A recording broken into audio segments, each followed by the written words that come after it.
Labor conference.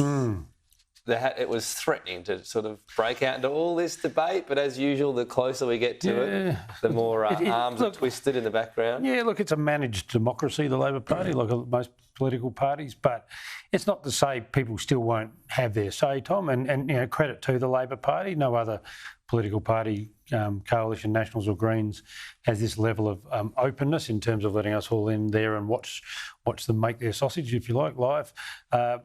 Speaking to the people yesterday who's still pushing the AUKUS thing, there's quite a significant minority who don't like the AUKUS Pact, and they've sort of persisted to the point they will get to have a debate. They'll lose, there's no way they're going to get a motion up, but they see that as as a victory, just being able to have a debate, and they'll be able to air their grievances in the full glare of the cameras. So it'll be colourful, they always are, but I think we sort of shouldn't overlook the fact or forget this is a very important conference sort of more broadly for Anthony Albanese and the Labor Party. We're at the midway point now almost of the term, and this is the big launch towards the next election. So they'll be hoping to sort of set some themes and policy directions and, look forward for the next 18 months. So it's, we can get distracted by the policy debates, but there's going to be a big picture element to this as well, I suspect. AUKUS is interesting, though, because it's not something that you have the debate and it's settled.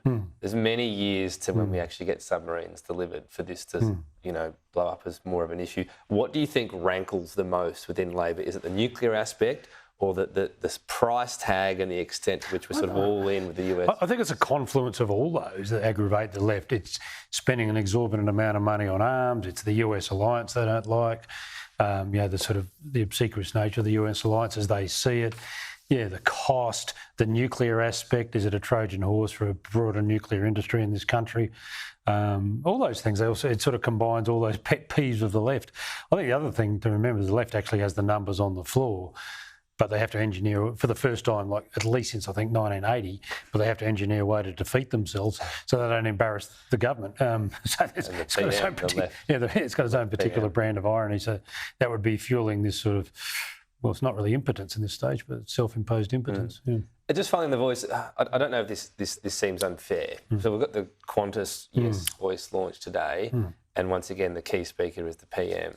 Is it just time for Labor, wherever possible, to not make it about politicians? And I get that it's not never make it about them, but he has to be, he could be accused of not campaigning on it too much, but the more people just hear from politicians on this. But the no case is being led by politicians. It's being led by Peter Dutton and Jacinta Price. And but it's easier to run no. No is it is. If it's a good old-fashioned political debate, it loses. So that's I think ideally yes, in response to your question, but I think practically no, because the only people who can carry this now, and they got to come from behind here. This is this is going to have to be a come from behind victory. The only people with the imprimatur and I guess the cachet to carry this is the Prime Minister in his office. He's got as good a job as Noel Pearson and others are doing.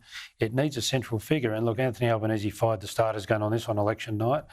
He's got a lot at stake personally, in terms of his own political standing. I think he's going to. I'll note Noel Pearson was there, Adam Goods was there, and so I could say, Yeah, but they're not going to carry. They're not going to carry the national debate. The Prime Minister stands up. People listen. He's got the biggest microphone in the country now. We saw last year he's not the best campaigner, and I just but. As in the start of that election campaign? Yeah, all through the campaign he had fumbles and bumbles. But he's still got to do it. And I noticed the other week they had Jim Chalmers weighing in, and Chalmers is quite a good communicator.